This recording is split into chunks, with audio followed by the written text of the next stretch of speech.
Gotta close that green screen. Let's try that again. What's up, everybody? My name is Daniel Unmanageable, and this is Hard Knox Talks. Tonight's live production is brought to you in part by Prairie Sky Recovery Center, Prairie Harm Reduction, Possibilities Recovery Center, the Newly Institute, Live Free Counseling and Healing, the Community Addictions Peer Support Association, Chrism Quebec Atlantic, and the Stronger Together Canada peer-led support group by Moms Stop the Harm. We are blessed with this support. Tonight's guest, Kirk has been working in the addictions field in Saskatchewan for many years now. He does so because he has a story of his own to tell, and we are going to hear it right after this.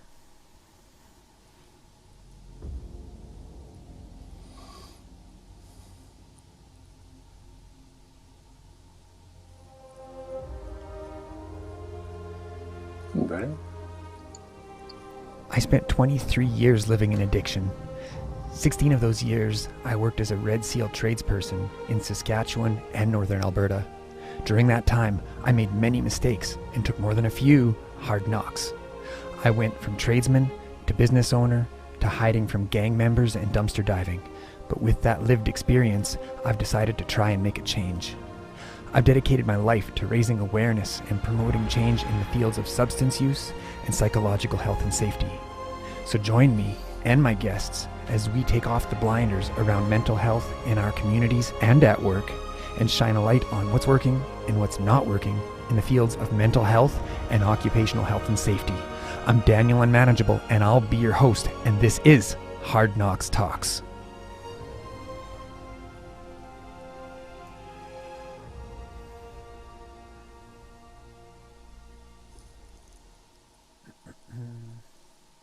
Okay, let us find Kirk. Yes. Yes, let's. What's up, Kirk? There I am. Here you Hey, Daniel.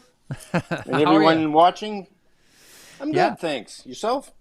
I'm doing well. We've got a pretty strong Regina presence in the viewership tonight. I can't imagine why.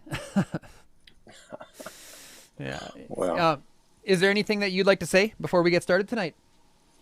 Yeah, well, I just like I just like to take a bit of time here and commend you on this platform that you've created and that you're throwing out there every week. It's platforms like this that we need in the addictions arena to make connections with people that are in recovery, but also who are struggling, in active addiction. Some place for them to come to connect to other people that are working towards, getting clean and sober, and looking to improve their life without any substances. So I just want to commend you on that and congratulate you on this. Oh, thank you. Thank you for the kind words. I appreciate that very much. Are you ready to jump in? Sure. Let's roll. Do it.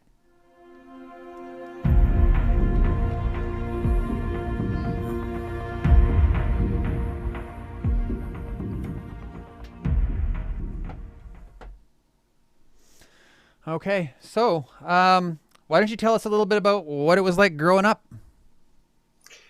Sure. Well, I'm a Southern Saskatchewan kid, a farm kid originally from Southern Saskatchewan here, and what it was like growing up was. Well, I should back up actually with that because I come from the West Coast originally. I came out here. My mom came out here after a marriage failed and remarried. And at 6 years old, I became a Southern Saskatchewan farm kid. So everything was new to me. Everything was, we were on a farm. I'd never really experienced that. New father. And that's how we started going to a new school when I was in grade 2. And, that's myself and my sister, Kim. And then there was another little guy, my brother Corey, came shortly after that. So that's how that started. And it was initially it was okay. Initially it was good. My parents, especially my stepfather, drank alcohol, and in the rural, and I've heard it on your show before too. In rural Saskatchewan, drinking was sort of part of the extracurricular activities, really, or it was at least involved in them all. Yeah. There was sports and stuff. So, yeah, that's how that started. Mm-hmm. And it was there was a fairly quick change, though, I guess, between the ages of like 6 and 8, and that certainly involved my stepfather's drinking as well too. Mm-hmm. Um, he was is a rather stoic guy, not a lot, not in touch with his emotions, shall we say. Not a very talkative guy, and you didn't want to disappoint him as far as with your behavior, because there was quick and uh, sometimes violent repercussions for if your behavior was out of line. And but initially with his drinking, it was we look forward to it, actually, funny, like, strangely enough, because he would relax initially. He'd relax. He'd actually talk Mm-hmm. to us. There was a connection, and then at some point during the night, though, it would turn, and it would turn rather dark. Yeah. And at that point in time, we would look to other areas of the house to try to stay safe, actually, because there was generally some physical abuse that happened. And Mm-hmm. so we grew up, like, I grew up scared a lot, Daniel, like, Yeah. fearful. Yeah. And yeah, so that's initially how it was growing up out there. Yeah. You learned to stay out of the way. You learned, like Claudia Black talks about in her literature with families of alcoholics, how to, the unwritten rules: don't talk, don't trust, Yeah. and don't feel. And that was how I started to navigate in my life, not only at home but also at school as well too. Mm-hmm. I was a shy kid, and I would isolate in a room. You know, I'd Yeah. look for the safest place in every room, and that was usually at the back of the class, Yeah. and I could hide there. So I was a So curious kid, though, and I liked to read. Yeah, so that was partially. You were going to say, sorry. yeah, no, sorry, I'm bad for interrupting at times. So No, no, so how was it at school? Like, did you make friends easy? no, no. Because of that fear and isolation, and I was shy as well too. Mm-hmm. Um, I was caught by my fear a lot, and wouldn't take risks with people. I had one friend; he was a best friend, and I sort of solely focused my efforts, with him and on him. We chummed around and palled around at school, but I got bullied a fair bit too, because the quiet kid. I was a bit of a nerd. I like Yeah. to read. I like to learn. Yeah. I was good in school, very good in school, and that got you beat up at my country school, because I don't know what it is, but the other kids were, whether they were, I was different, right? Mm-hmm. And then so I had to endure a lot of bullying there, and then go home and try to stay safe there too. So my nervous system early on was conditioned towards stress and anxiety. Yeah. I didn't know it at the time, but it definitely, that's what was happening. Mm-hmm. I would look for the safe place, and I couldn't seem to find one, Daniel. Mm-hmm. Couldn't seem to find one at all. Growing up and sort of a gangly teenager as well too, awkward, couldn't talk to the girls, all of Mm-hmm. that stuff. Yes. And and then there was a turning point for me. you know, We won't play the uh, turning point for that part. That's not the turning point no, that we're going to highlight. no, no. So how old were you the first time you got loaded? um, Probably about 14 years old, 13, 14 years old. How was that? And what happened in the country is we played sports with the men, Mm-hmm. just to make up the teams. Actually, fastball and of course hockey was. We're a big hockey family, Yeah. but we in summers we'd play fastball, and after the games, always the men in the country, we'd have a fire, or we'd have a get together after the games, which always involved beer, and liquor, Mm-hmm. and us young guys would sneak alcohol from the cases when the men weren't looking. So Mm-hmm. we get loaded. I got loaded on my own farm when I was about 14 years old, and it was magic. It was absolute magic, It's Daniel. just like a warm, Um, fuzzy hug. it was, yeah, it was like it was an immediate change on how I related to my reality and my environment. Mm-hmm. I noticed that very, very quickly after drinking that the world seemed a little safer, Yeah. and the world seemed a little gentler and a little kinder and a Mm-hmm. little warmer, as you said. Mm-hmm. And I thought I'd found the answer. I can remember thinking, this is the answer. Like, this is the answer to what I'd been experiencing before, with the Mm-hmm. anxiety and the stress and the fear. And so yeah, it was a profound experience. You talk to a lot of people that are addicts. They can tell you when their first drink was. They can Yeah. remember that, right? Because it was such a pivotal event. So, Yeah. and it was no different for me. Yeah. I remember the morning after. The first time I drank was so I got so loaded I don't remember it, but I do remember the morning after. Yeah, yeah. And once what I found is once I could manage that, like I literally would drink until I vomited, and Yeah. uh, and I would actually look forward to that because then I could drink more. Oh yeah.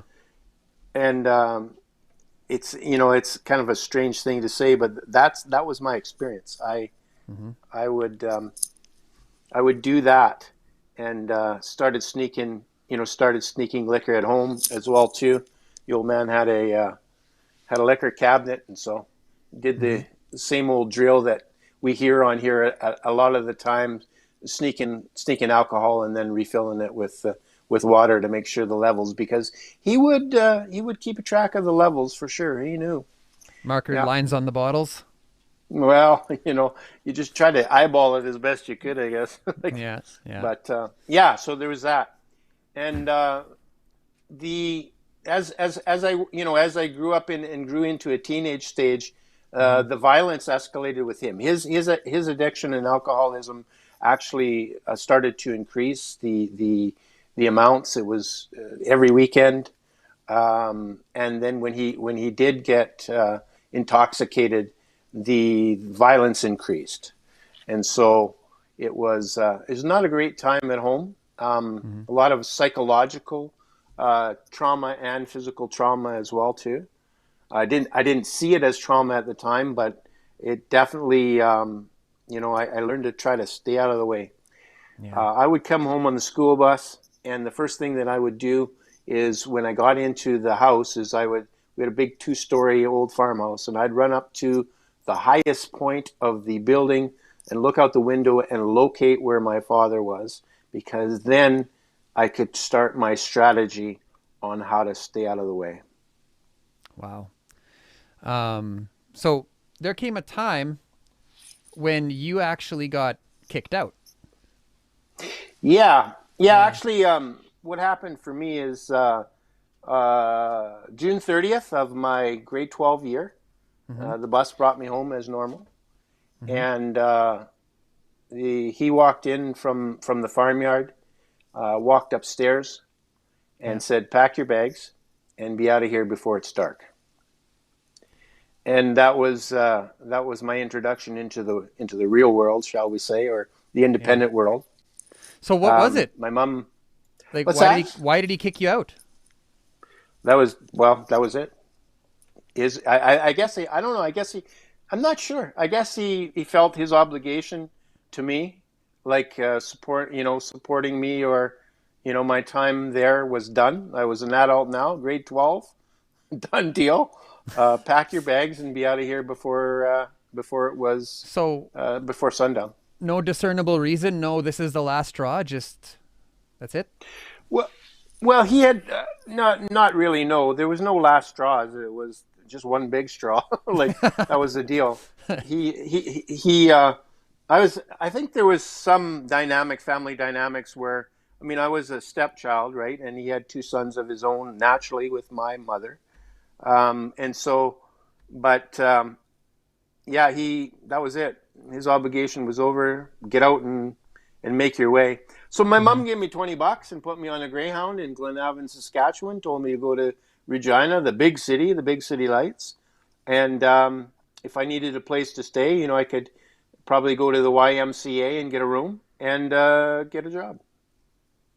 Did you get a job? I did. I did. I was. Yeah, I don't know how because we were fairly sheltered at home, so didn't Hmm. have a lot of experience or like, but apparently I had enough resources, personal resources to get a job. My first job was packing eggs for a poultry farm just outside of Regina, Hmm. and so I would actually walk to work. It was about 5 miles in the mornings, but very quickly there, once I got there a couple days, there was a young fella that had a car, and we got sharing or whatever over a smoke probably, and he said, "Well, shit, man, like I'll pick you up." So I Hmm. had transportation from a fellow employee, and that's how I started working, Hmm. and interestingly enough, started to my drinking escalated really quickly from there. Hmm. This young guy liked to party and stuff, and hey, I'd come along for the ride because I'd found the magic elixir years before that, of Yeah. course, and yeah, the drinking really started to escalate there, Hmm. and that was the start of it. So, so where did it take you? Where did the drinking take you? Oh, Like early on, like how were you supporting your habit? well, we were working right at that time, and I had moved from the Y, and then I had some grandparents here in Regina who were I was estranged from my natural father's parents, and I approached them to live with them, and they agreed initially. So I had a really cheap rent and was making money working, and that's how I afforded to start partying. And we started drinking just every weekend for sure. Hmm. And a lot of the wage, I wasn't paying rent at my grandmother's and grandfather's, and so most of the money I made went towards ethyl alcohol and of course other marijuana and a couple other drugs, whatever was around. I Yeah. wasn't really a picky addict, Hmm. Daniel. Whatever was available, I was more than willing to imbibe or Yeah. try. So, Yeah. So okay. When did things start to get really like rocky for you? Like, did you notice at the time things were going south before they went too south, or were you just along for the ride? well, for me, it was really quick because it was like I was 19 years old. I'd say 18, 19 years old, Hmm. and it started to go downhill rather quickly. Yes, um, I I couldn't manage to um, I couldn't manage to pay my bills. Hmm. I couldn't manage to um, stay any one residence for too long. I couldn't manage to hang on to a job for too long. There was the whack-a-mole job search, and I did get some support from my mother's side of the family. My grandfather took me in because I was really very quickly unable to manage those other responsibilities. So he took me into his home in the farm back in Wolseley, and I got Hmm. a job locally there and moved into Wolseley, and again sort of um, got together with a bunch of guys like myself who were in town, and we rented a house, about four of us. Because, of course, then it was more manageable economically, and worked various jobs in a small town. Yeah. So I was enabled. All along the way, Yeah. for sure, by other people. Just a lost young man, and full of pain and full of hurt and disappointment. I'd say anger, and the only thing that seemed to help with that was substances. Oblivion. Yeah, exactly. I never drank like to be social. No. I drank to no, never. Yeah. It affected me really, really dramatically. I drank to get blotto, man. Like I just wanted to forget everything that kept replaying in my mind. All the fear and anxiety that I had just in general social situations. I started to have panic attacks just in social situations if I didn't have a substance in my body. Yeah. Yeah. Well, that's Yeah. highly relatable. So you said you were angry, you were upset. Did you know at the time what you were angry about? Well, I was angry about my childhood. I knew that, and it hurt. I felt unloved. I didn't feel lovable at all. They talk about self-esteem and self-worth. I know now that I had very little of that. Just felt out of place, felt lost. I've heard people say, I've attended some self-help groups and meetings and stuff, and I heard one lady say one time, I was sure that that they were going to land in the backyard one night, and just take me home because I didn't belong here, right? I couldn't seem to fit in, except when I drank, except when I used, and that all of that went away. I felt like I fit in. I felt like I was part of. I felt like I could talk to girls. I felt like I could, carry on a conversation. I felt like I was part of, and that's what the neurotoxins did for me. Yeah. So when did you start getting into cocaine? I started getting into cocaine. I moved to Regina for a job again, just bouncing around from job to job, and got a job in Regina, lost that, and then was unemployed for a while and decided, okay, well, I need to go to Calgary because I have an aunt out there, so I'll go out there and get a job. And that was in probably the mid 80s, I guess, 86 or 87. And went out there. She helped me out for a little while. I was always athletic, and used to pitch, actually. I was a pitcher, fastball pitcher. And my aunt hooked me up with some guys locally that played fastball, and I got in with a bunch of guys again. And then same story, they liked to party, I liked to party. Found the big city, and we started to. I lived with some of them, and that's where the cocaine came in. And again, it was an upper elevated experience, I'll call it, from the booze, because it was like, oh, well, the booze was good. I mean, the booze worked, but then there was this stuff. Yeah. And this stuff affected me to the point where not only was I safe in my environment and secure and all the other things that alcohol provided for me, but also too, I was absolutely unbreakable, Yeah. And so that was that was an experience. I remember standing on a ledge in Calgary, Alberta, and high on cocaine, and I was convinced that I could fly.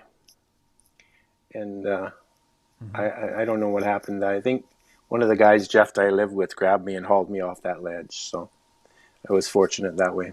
So you didn't want to kill yourself. You wanted to fly. No. Oh, no. Yeah. Just supremely self-confident that I was omnipotent and, I mean, could fly. that does sound amazing, really. Oh yeah, absolutely. All right. So what next? After you found cocaine, now what? Well, I came home, came back to lost the job out there, and I was in order to support my cocaine habit, I was working at a sporting goods store out there, and I was a lot of stuff was going out the back door Oh and yeah. being sold for cash. So I was, there was theft and the, you know, before I got caught, I seemed to be nimble enough, at least initially, to move on, and did that. Came home and didn't have anywhere to come. Mm-hmm. Was on the streets here in Regina for a while, and actually, a guy. My sister was a model here in town, and she modeled with this fellow who approached me in the bar in Regina and said, "Man, Kirk, how's the drinking going?" And I said, "Well, it's great."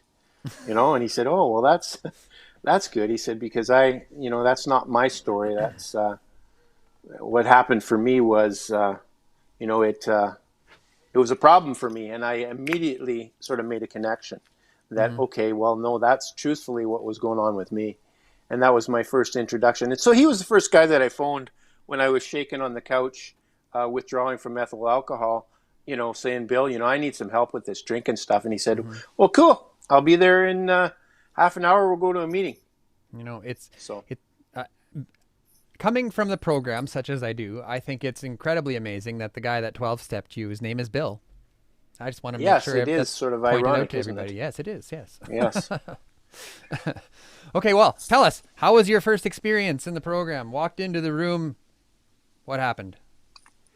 Well, I had no idea what was going on. I mean, other than there was a bunch of people there and they were talking about, their drinking, Mm-hmm. and I could relate, but I was still so absolutely petrified, like terrified. Mm-hmm. Like, and then they started talking about God, and I thought, oh fuck, Mm-hmm. that's enough of this. Mm-hmm. This is some sort of cult or something, or Mm-hmm. I was waiting for them to sacrifice a chicken at halftime or something. So it was, We hardly I ever do was, that anymore. yeah, no, anymore. Yeah. Old time AA maybe, but no, Yeah. I'm kidding. I'm jesting. There's Yeah. old time AAers here. I'm Yeah. jesting. Yeah. Yeah. It's all Um, good.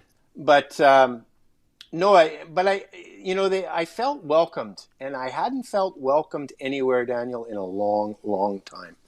Mm-hmm. And so I just, this fella followed up with me too, thank goodness, and just kept picking me up and taking me to meetings. And, they asked me to share, and I launched right in and said, "Hi, I'm Kirk. I'm alcoholic," and didn't believe a word of it. Mm-hmm. Um, but I wanted so desperately to fit in somewhere and feel welcomed and connect with people. Mm-hmm. And the only way I knew how to do that previous course was with alcohol, but this seemed different. So I was so desperate at that point in time that I decided I'd give it a try. Yeah. And how was it? How did it go? Well, initially it was a feeling out period, and this is gonna be a little unorthodox here, but I'm noticing my phone's giving me a low power signal. I was worried about that. Hmm. And so I'm gonna if I unplug this, Daniel, am I gonna lose the sound? Can I charge my phone while we're doing this as well? Plug in a Uh, charger. Is that gonna work? Well, I don't know. You're not sure. Well, let's, folks. So here's the thing. You're gonna see. Yes, sir. If it goes dead, we will Yeah. just switch the sound over to your laptop and we will continue that Okay. way. Okay. So if That it goes sounds good. dead, if we lose you, we've still got you on the laptop right here. We'll figure it out. So let's just continue on. And if it dies, we'll Okay, know what buddy. to do. Sounds good. So Yeah. just a little preemptive No, thanks for the warning. editing for yeah Yeah. for the folks out there too. It's like, where did he go? Yeah. Um, yeah. So initially, like, I just sort of felt my way through, and I managed to stay sober though, Mm-hmm. and I managed not to drink, and I started to feel better, like physically and mentally. Like, it was, they talk about a mental fog lifting, and that certainly was true for me. Yeah. So, um, you know, I continued to attend, and attended. I guess I give it a half-ass effort, I'll say. You stayed sober? Yeah, I stayed sober. I didn't do a lot of work. I didn't do a lot of step work. Mm-hmm. I didn't really implement any spiritual principles that are interwoven in the steps of NA or AA in my life. Mm-hmm. Pretty much the only thing I changed was I wasn't drinking, and other than I held a job for more than 6 months. Mm-hmm. I was working for the government at that time at the legislative buildings, and I thought that was pretty cool. Mm-hmm. I was an industrial engineer. Oh my! Because I didn't like to tell people I was a janitor. How do you make that correlation? I don't know. I just made shit up. I just made shit up down there. Still lying. I still was desperate. Still lying. Yeah, still lying. Yeah. Still desperately wanting to impress people. So, mm-hmm. Mm-hmm. yeah. Oh, now we got both batteries are going low. Isn't this interesting? That's not good. No, this is not good. That's not good. No. So we may have to take a break, and I may have to plug in here. So. Okay. Well, plug in your laptop. Okay. Definitely. Can you we'll do that? Okay. I can do that. Okay. You want to take a break? Then we'll. Well, how long does it take to plug in your laptop? Probably about maybe 35 seconds. Okay. Just do it. We'll just sit here. Okay, bud. Yeah. Give her. All right. Yeah. So if you want, now's a great time to go and grab something to drink, go to the bathroom. I don't know. This doesn't really happen that often. So I do have this, but then you won't be able to hear me when I do this. I put this on today.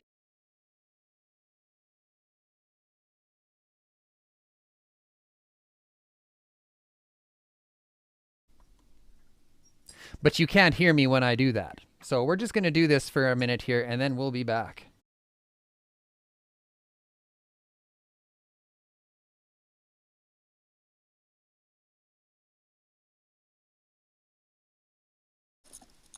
All right. Right, we're back, folks. Yes, not everybody has like production skills and like thinks about all of these things that I should have. This is my fault. I should have been like, make sure your stuff's plugged in, man. So I'll own this one. This one's on me. No, well, actually, I had charged it, so I'm not sure.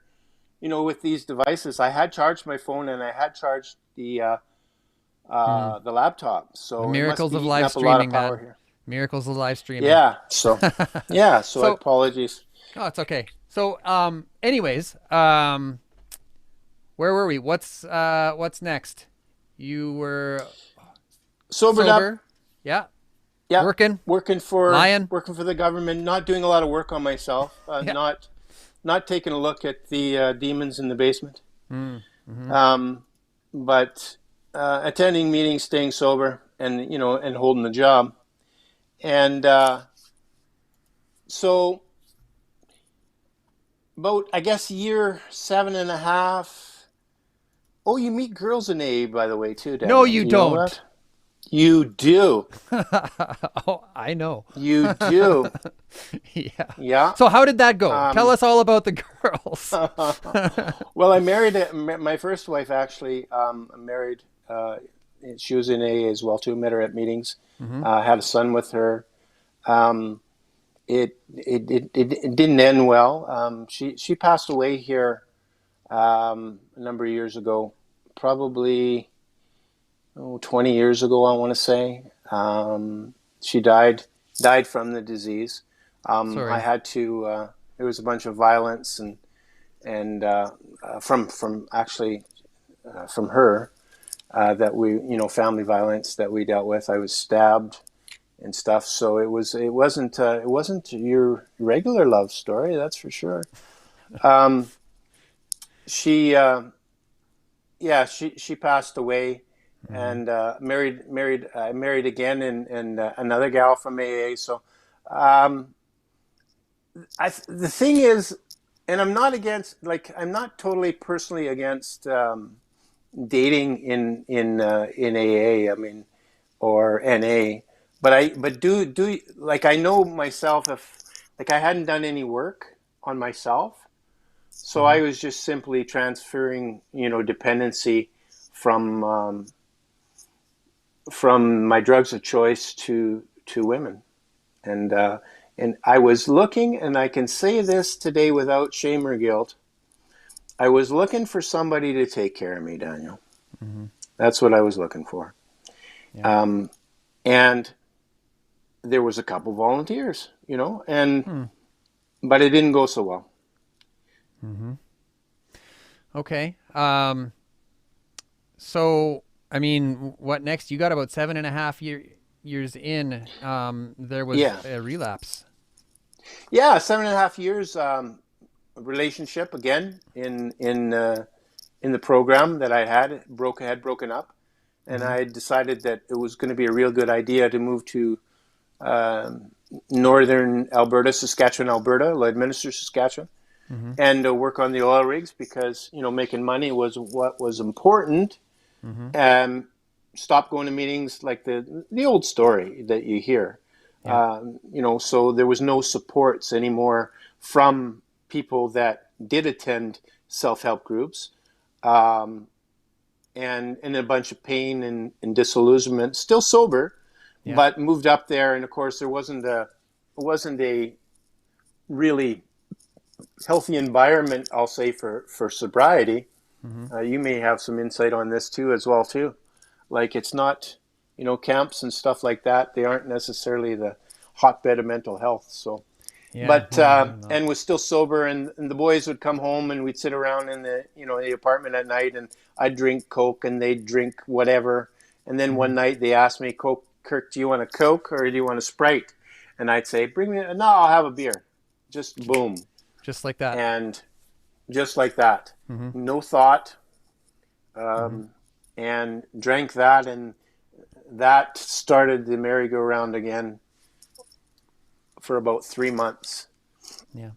And I got to the point, I slid down even quicker down that hill. I'll say it's like tobogganing almost. I describe it like tobogganing. It's like once you start down that hill, there's no brakes on the toboggan. Yeah. And I in about 3 months, I was to the point where I was not going to work anymore, not answering the door when the guys came to pick me up. I was drinking every day, Mm-hmm. kiting checks, in ATMs, and decided that, I might as well just kill myself. Like, I got to that dark point and ended up with a high power rifle in my mouth one morning with my roommate that I was staying with, looking to end my life. Yeah. So here you are, clearly. Right. What went through your head? Well, what happened is that I think, like, I was going to end my life. I couldn't find the ammunition that morning, and he brought me back to Regina shortly after that, and I questioned him on that, because his ammunition was always on top of the dresser, always there. Mm-hmm. And I said, Bill, what? Oh, consequently, his name was Bill as well too. Isn't Oh that my. interesting? I've got a That bunch did of Bills in my past. did you just make that connection And just right now? yeah, yeah. Well, I probably have previous, but it's been so long. Yeah. But he said, I don't know. I'm not sure what happened. I just thought that morning that I should probably put my ammunition in my truck and lock it in my glove box. Just And that was random. the morning yeah. So serendipity, Mm-hmm. synchronicity, I think Jung calls it, Mm-hmm. and that's what happened. So I came back to Regina, he drove me back to Regina, and I knew I needed to get sober again, and was on the streets. And a couple of guys, I went to another AA meeting, and a couple of guys I had known historically, grabbed me and threw me in detox here in Regina. And that was the start. That was in 1995, Uh-huh. or November of 1995. And that was the start back and my turning point back to continuous sobriety since that point. Okay, we're gonna take a quick So, break. okay. Gotta do the thing. Got to do the thing, man. Turning point. Oh, shit, The yeah. TSN turning point. Yep. Hard Knox Talks turning point. Get them on now. So, tell me, what was your first year of, like, was this it for you? Was it different this time when you came out of detox? Yeah. It was different in the sense that I knew I needed to do, some of the suggestions, I guess, that had been made before. I needed to take a look at what it was that continued to haunt me. Mm-hmm. The thoughts, the anxiety, the fear, when I was sober. And I knew I needed to do something about that. So I set out to deal with that.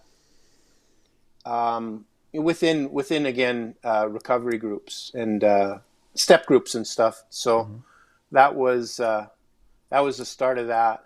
And that was really painful because I can remember, when I come to realize what a resentment was. They talked about this resentments, these resentments. Mm-hmm.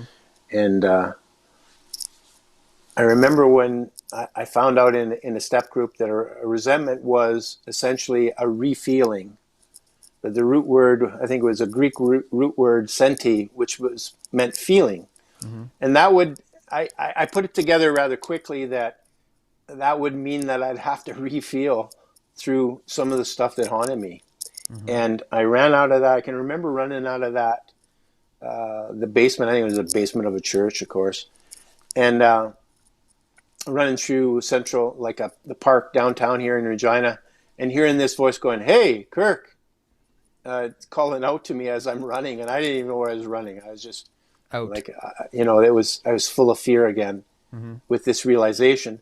And, "Hey, Kirk," and there was, again, a longtime member of Alcoholics Anonymous. "Where are you going?" And he knew where you were "Well, going. I don't know where the hell I'm going." So we sat down on that park bench and talked. So again, the unseen hand, if you will. I don't know what it is, but it's the coincidences are interesting.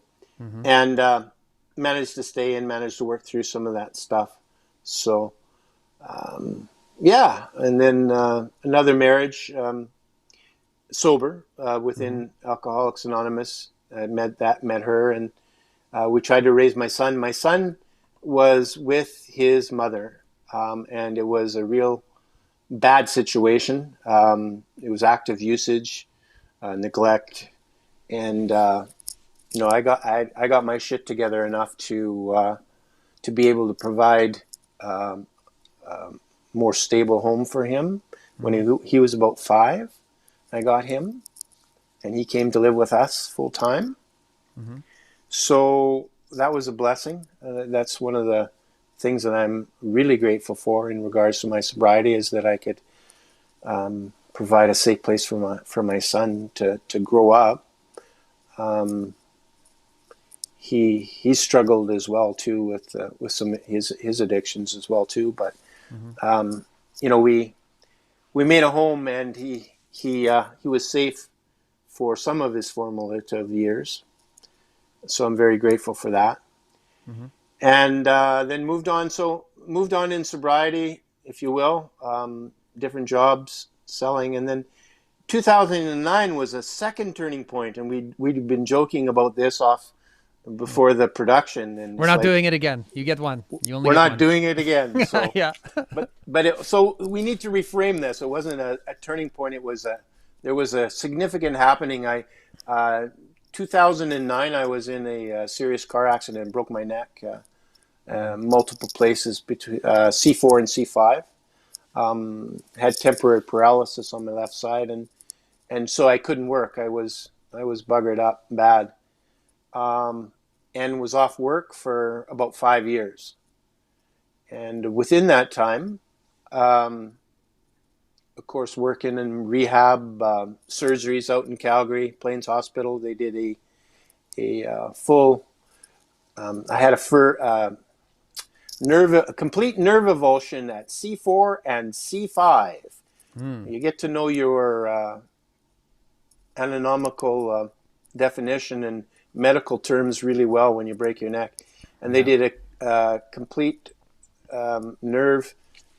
They did a nerve transplant in my upper brachial plexus. There, how do you like that for the words? I have no idea what you mean, but it sounds impressive. Yeah, it's impressive. Anyway, they did a nerve transplant so that I can move my arm, my left arm that's still been injured. I was off work for 5 years, and within that time, I at the end of the time with SGI, I was looking for a job, and a fella here that ran a treatment center said, "Well, I've got a job for you." And I wasn't interested. And but I had been told throughout some service work, I guess, with the programs that I did. Paul Dojak did some speaking out there, and it had been suggested to me that maybe that might be something for me to pursue, a good thing for me to pursue, that I may be effective in that role. It was like, I'm not sure. I'm not. I meet a lot of addicts now. Is like they get about 6 months or a year's sobriety, or even 2, and it's like, I think I'd be a great counselor. We should do that, right? Uh-oh. Yeah. Oh, no, there we go. Let's do that. Let's do that. And Yeah, it's like, I was the other way. And, but my life again was leaving me cute clues. And if I was listening to my life, it was showing me fairly definitively that, this was where it was going. So I started that, and I've been involved in that for about 7.5, 8 years. No, not 8 years. That's 7.5 years. It'll be 8 years this November. And you're quite well known in Saskatchewan. Am I? Oh yeah, yeah. I mean, you've been the first face a lot of people have seen walking into places like that. So, so tell us, when you walked in, did you walk in there with a program mentality? Were you like, okay, well, everybody's got to do the steps, and everybody's got to, like surrender their will and do the inventory and all this, or did you go in there with more of an open mind? Like, because I know now in conversations that we've had over this past week that you know the fact that there's lots of other ways to get recovery. I'm just interested to know that someone coming from the program going into a counseling role, what was your thoughts when you first stepped into that? Well, I had been doing a lot of investigation as well too, like before that, and in my time, away, and I was open-minded to, clinical and evidence-based strategies for myself and for people, period, that suffer from addiction. 12-step and programs are there's nothing wrong with them. And they definitely are one of the cheapest aftercare programs, after a treatment that somebody can take part in, and they do actually help, I think, in regards to, people making connections with like-minded people that are trying to stay clean and sober, definitely. Yeah. But there's lots of ways to get sober, clean and sober. And this idea that you have to do this and you have to do that, I don't believe that. I know that's not true, as a matter of fact, in my own recovery. So what do you say? Like, I'm sure over these years you've come across plenty of people that believe that there is this only one way, and if you don't do this, you are going to die. What do you say to people like that? Well, tell us how you really feel, Kirk. Come on. Okay, it's Hard Knocks, right? It's absolutely. I challenge that. I challenge people and like that, and I find that that people that are really staunchly entrenched in that, I don't want to say fundamentalism, but we call them blue flamers. Blue flamers? Okay, well that's good. Yeah. They don't really want to be challenged. they don't like it, and so I don't spend a lot of time there. Mm-hmm. I'm geared towards working with people and being collaborative in Mm-hmm. in treatment and recovery, to whatever it is that works for them. Mm-hmm. I you know Whatever elevates your baseline of a quality life is what I'm interested in when I'm working with people, and what I'm interested in personally, Daniel. Mm-hmm. So whether it's you know sound therapy, somatic therapy, um, there's techniques that you can utilize to deal with trauma. I think trauma is it's a big buzzword now in relation to treatment and addiction, and I do believe, and I know through my own personal experience, the trauma that I've worked through, that's helped in my quality of life, quality of sobriety, I guess you could say. Mm-hmm. And I think that's important. But I think it's also important to find somebody that's actually qualified to do that. Yeah. And the 12 steps are. Uh-oh. Did we lose him? Hang on. We got this. We got this. Can you still hear me? I can hear you. Say something. Oh, yeah. Can you still hear me, Daniel? Yeah, I can hear you. Can you hear me? No? Damn. Uh-oh. Hang on. Wait. I know how to do this. Hello? Can you hear me now? Can you hear me now? I can hear you now, buddy. Hey, right on. Okay, here we go. Hang on. Let me just do some things here. Your phone died, hey? It did, my friend. I'm sorry. I'm so sorry. No, don't even worry about it. We're going to set you right up here. Give me 1 minute. I just got to plug you into there. Oh, yeah. There you are. Tilt your laptop down a little bit. Talk about the headspace. We had a big fight about headspace before there we go. Well, I wasn't. Daniel was there. How's that? I was fighting with myself, maybe. Well, maybe you were. Yeah. I was trying to accommodate. God bless the second camera. Yeah. So at any rate, it was. I'm looking towards collaborative strategies for people to overcome whatever it is they need to overcome. Their active addictions and also to their trauma.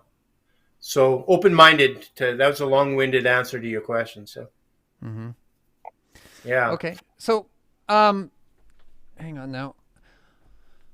In your time as a counselor and like in recovery and in the program in the different ways, what have you seen change about mainstream recovery over the past however many years? Have you seen any big changes in the way people are getting sober? That's a good question. I think that there's been I'm going to say more integrative approach to sobriety or to getting clean and sober and including mental health, considerations, exercise, eating, an integrated approach, some spirituality that works for whomever, whatever spirituality that is. So a more integrative approach rather than, again, the old, just the steps, you need to do this. And then, I've had some really spirited discussions with members, like longtime members, who would argue that, well, that's all inclusive in the steps, Kirk, what you just talked about. And it's like, well, yeah, it doesn't really deal with the neurobiology, though, of addiction. AA doesn't deal with the neurobiology at all of addiction and what's happening in this nervous system of ours. I'm a big proponent of the fact that we all have this, I'll call it, operating system, our brain, our spinal column, and all our nerves. And that's our operating system. And we all have a similar one, except that a lot of us run different programs. within that operating system. And what I mean by that is a lot of us suffer from complex and severe trauma. We suffer from a family of origin issues. We suffer from a whole bunch of stuff. So it's important to find the right program to work in that operating system, and be open-minded enough to work with the people and whatever it is that they feel that they need. I'm a big proponent of like that people, you have your own answers, Daniel. Yes. And my job as a counselor is to ask the questions so that you can realize what your own answers are moving forward in your sobriety. Huh. That's interesting. I've been coining a saying for a little while now, and maybe I didn't coin it. Maybe someone probably said it before I did. But it seems as though that our systems have been designed so that we need to accommodate the system. And I believe it should be the other way around. The system should be accommodating us. And what you just said there sort of speaks a little bit to that you are doing your best to accommodate the person coming in and meet them where they're at. Yeah. So, I think that's essential. Mm-hmm. Because, like, here's what I've learned about nervous systems, and I'm going to talk about my own as an example, Mm-hmm. is that, like, if I spent years and years and years dysregulated, hyper-aroused, Mm-hmm. and dysregulated and fearful state. And what I've come to realize that I won't make effective change unless I feel safe. Yeah. And counselors and psychologists and psychiatrists' job primarily is to foster a environment of safety so that whoever that they're seeing, then you can get to start to work on some of the stuff that you need to work on. You definitely need to meet people where they're at, not pigeonhole them and put them into a cookie cutter, addictions treatment. Mm-hmm. Well, this is a whole long, big rabbit hole that we may not have time to go down. But I mean, we need more time than 28 days, especially with meth and opioid crisis that we have. Yeah. If you're gonna put someone in 28 days of treatment and then just throw them back in the fire when they get out, they don't really stand much of a chance, do they? No, it's a disservice to them, really. Mm-hmm. Because we're putting them back right at the point where a lot of times with some of these drugs where there's just intense cravings that are just going to start again, and so to understand addiction. I understand addiction a lot more clearly than I used to. Mm-hmm. I think I initially understood addiction just as a like chemical dependency, and of course it's much more than that. There's a psychological aspect to it, and both all of those aspects of addiction need to be addressed in order for any treatment to be effective, in my opinion. Mm-hmm. So knowing what you know, what do you think an effective aftercare program would look like? Well, I think that at that point in time, I think that there's going to be, what happens in primary treatment is that a lot of times, and I don't know, you could speak to this too. So, you can let me know if this isn't congruent with your experience, if I may. Mm-hmm. So you get in there, you start to talk about stuff. You get to a point where you're starting to talk about the demons, but there isn't I'll say a full resolution to that, or dealing with, when you get out, stress is huge. And I'm going to just sort of switch gears here. So when you get out of treatment, you're sort of cloistered in treatment, and it's safe. It is hopefully a safe environment that you're in. And then after 28 days, right back into all the stressors, all the stuff that caused anxiety before. And what's going to happen with that in hyperarousal, of course, is that system's going to be overwhelmed and look for relief from that anxiety, fear, hyperarousal in the system. Mm-hmm. And unfortunately, it's found the answer in booze and drugs before, Mm-hmm. short term, right? And not very healthy for you, but that's the nervous system's answer. Yeah. It's like, I just want to feel okay. I just want to feel, even if it is short term, man, I just want to feel okay. And that's the big thing about addiction big distinction with addiction. I understand today that even back on the farm there and when in my usage, I was just looking to feel better, Daniel. Yeah. I just wanted to feel better. I wanted to feel okay. And booze and drugs did that for me temporarily, right? I think that's what we all want, man. Yeah. And it's funny because that experience that I described to you, when you drank and you use and you get that. And I do this in lectures sometimes, I'll tell them, when I drank or used, it was like the feeling that came over me was like, Yeah. And you all know what I'm fucking talking about. Right? And the heads are nodding in the room, right? Mm-hmm. And so there was a relief of that, from that anxiety, that fear, that hyperarousal. But what I was doing is I was outsourcing they talk about happiness, joy, and freedom in the program, right? In the program Alcoholics Anonymous, and I think in NA as well too. I'm not sure about that, but yeah. And what I realized with my addiction and what I was doing was I was outsourcing my happiness. That's what I was doing. Yeah. What I was doing was, you ask anybody what they want, and they'll give you a list of things. Well, it usually comes down to, well, I want a good job, and I want to get married, and I want to have kids, and I want to have a nice house, and and they'll give you a list, right? Mm-hmm. I'm firmly convinced that that's not what they want at all.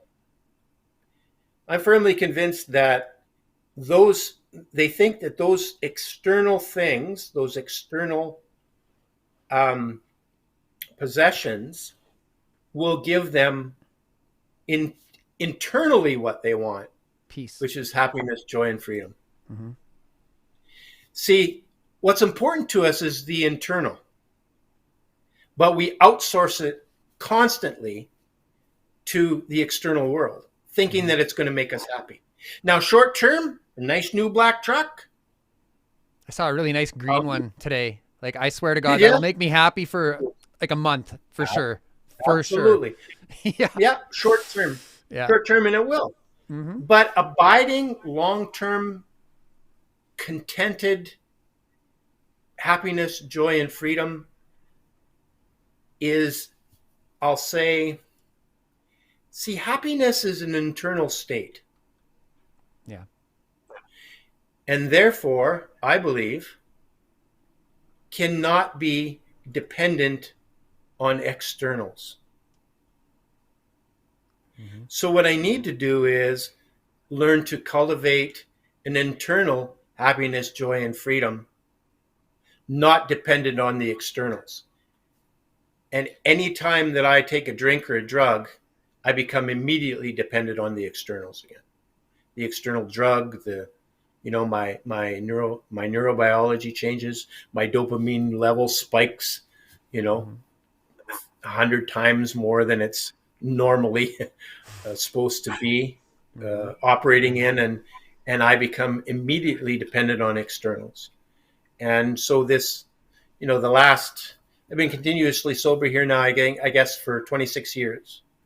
And the last, I'm going to say, intensely, the last 5 or 6 years of it, I've been focused on the internals and what it is that I can do to nurture that internal happiness, joy, and freedom that isn't dependent on external source. Awesome. Yeah. Okay, well, let's go into the viewer's voice. We can chat some more. Whoops.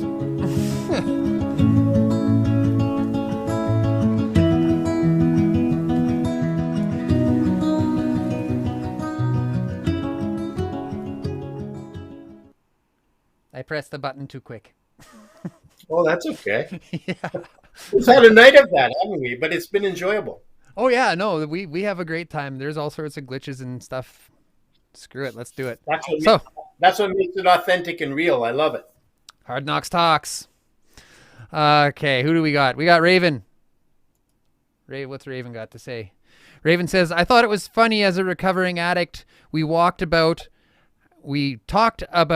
how if your parents had popped in the house, if they heard you open a bottle, they yell at you. Don't drink the mix. We never drank pop because it was mix. That's right. Unless it was drinking myself later in life. Sorry if I butchered your comment. Yeah. No, I relate to that, man. Like, you didn't drink the pop, you got shit for that because that was a mix for the booze. Mm-hmm. Got Jill chiming in. Jill, my friend, good to see you tonight. Jill says Jill says codependency is huge if you don't deal with the trauma and do the work. Been there, done that. Hard lessons and lots of pain and daily violence and insanity. Jill, we are glad you're here this evening. Yeah. And we've got Corey. Corey, thank you for the stars, by the way. Very much appreciated. Corey says, my old sponsor told me if you go to the barber shop long enough, eventually you will get a haircut. You hang out with those using friends long enough, eventually you will drink or use. Is that true, Kirk? That's not true, is it? I think that an environment like that causes stress. And I think that, yes, there's, you're more apt to actually, to lapse back into that cozy feeling of what it was like. You bet. Yeah, and like my mother always said, sparrows don't lay down with crows. Nope. We've got Jill asking, and she's referring to the guy that went after you after the AA meeting and you sat on the bench and talked, and Jill asked, was his name Bill? Because there seems to be a lot of Bills around. Jill with the quick wit, as I know. I know Jill a little bit, so with the quick wit, yes. Yeah. No, it wasn't Bill. His name was, what the hell was his name? His name was, I can't remember now. It wasn't Bill, though. And we've got Corey with another one here. Corey says, I always talked about being a counselor, but I did actually start doing my schooling until I was 6 years clean and sober. Now I'm finishing the book part of my diploma and awaiting my practicum to start when my placement gets off lockdown. May 13th, I will be 7 years clean and sober. Thank you for celebrating clean time with us, Corey. Right on. And we've got Lucas. Lucas is saying, thank you for the comment, Lucas. Lucas is saying, I'm starting in a 12-step program on Tuesday for alienated parents. I've been to a few other 12-step groups, and 3 years ago lost a father figure of mine. He was sober for over 30 years, but still battled, I'm sure. Life being such a fight is wearing me down. I've been sober for over a year now. Hang on, my friend. It gets better. Yeah. Anything you want to add to that, Kirk? Yeah, well, it does get better. It'll get better, and then it gets worse, and then it gets better, and then it gets worse. And, that's life. I think that life continues, and that they talk about that in the book, right? Life on life's terms. And if you can stop resisting life on life's terms, and with the preferences, like I like this, I don't like that, you'll have more peace, and it won't be such a fight, I'll say. Got Mary chiming in here with a question. Mary asks, are there more people getting sober? Because the pandemic has created an addiction tsunami because of mental health stresses. Have you seen a big influx, Kirk? An influx of people getting sober? Yeah. That's hard to say. Right now, like, I don't have a reference point, as you know, Daniel, right now. I hope so. And that's why I think platforms like this are absolutely essential, because we need to continue to connect with people that are going through the same things that we are, and can support us in sobriety. Because it's hard work, There's no magic pill. Just because you're going to step group and AA and meetings and stuff, it's not a magic pill. It's a lot of hard work. So a day at a time, I think. I know this nervous system's only wired for 24 hours at a time, and that's why they coined that old one day at a time. It's easier to deal with a lot of those challenges if you only have to deal with them today without drinking or using. So yeah. We've got one last comment here, and it's from Elizabeth. Elizabeth says, "Thanks for sharing, Kirk. It is very good to see you." Good to see you too. Actually, there's one more here, and there's a few words that she uses in here that I'd like to ask about. Ashley says, right there, you hit the nail on the head. 28 days and you're out. Now, what will you end up back in my ER room? Dope sick. Ashley, your ER room, are you a nurse or a doctor? Let us know in the comments. We love to have professionals in the chat. So if that's you, very much welcome, along with everyone else. Kirk. Yeah.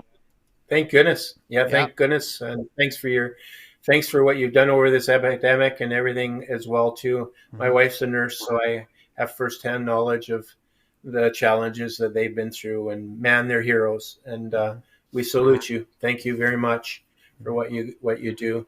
Yeah, aftercare is a huge component of successful, continuous successful sobriety. Unfortunately, there's, I won't get into the funding part of it all and all that. No, we all know that. We all know about that. It's shame. So, yeah. And so I think that, is a stopgap measure, or if you will, at least what NA, AA, support groups like that is that at least there's somewhere to go. Yeah. I hope that everybody that's tuned in, and I hope everybody that's listening, I just wish them another, sober. If you're battling with addiction, or if you're battling, in your sobriety, reach out to somebody, talk to somebody. Don't stay isolated in your pain and your confusion. Get connected somehow, and reach out to Daniel. Give him a call. Here I am. He'll take you. Yeah, here he is. So. Yeah, not too hard to find until I get hacked and my profile disappears. Yes, well, hopefully that's over for you. Yes, it is, and we're moving forward. So, Kirk, is there anything that you would like to leave us with tonight? No, I think that's pretty much it. We hope that this platform of Daniel's grows. Tell your friends, everybody that's listening, man.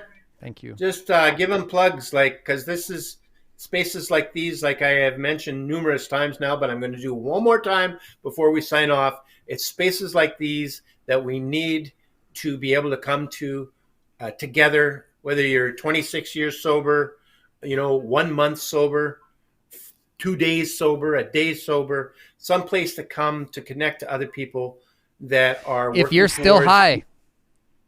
Yeah. Come. Yeah, just keep. Yeah, true. Yeah. Just keep coming, because one of the things I'll leave you with this. I never knew at one point in my active addiction, and then even in my early sobriety, what a friend was. I truly did not know what it was. I literally had to look it up, Daniel, and the definition that I looked up stays with me today, and that is 2 or more people working towards a mutual benevolence or a mutual good. And that's what we do in sobriety and recovery. We work towards a mutual benevolence, which with us is staying sober a day at a time. And I wish you all well. Love you. Thanks for tuning in. Thanks for having me on, Daniel. Thanks for being here, man. Take care. See you, Kirk. Yeah. Take care.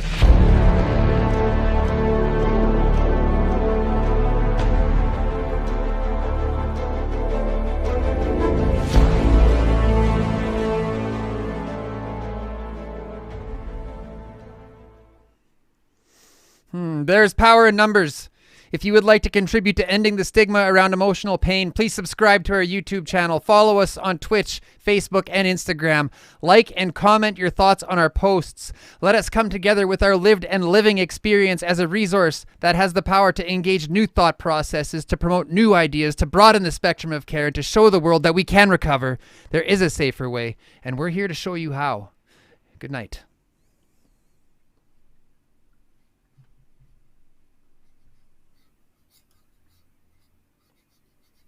Why do we not have sound? There's no sound. Isn't that interesting? Yeah. Oh well. Oh well. I really Thanks, like this bud. song. Oh, we're still alive. Are we? Yeah. So There you go. we got to let the credits roll out. We got to say thanks to everyone. I don't know why there's no Nice. sound. We'll figure that shit out for next week. Dun, dun, dun. It says this if the sound is on.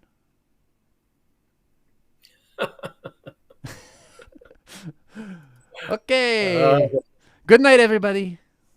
Good.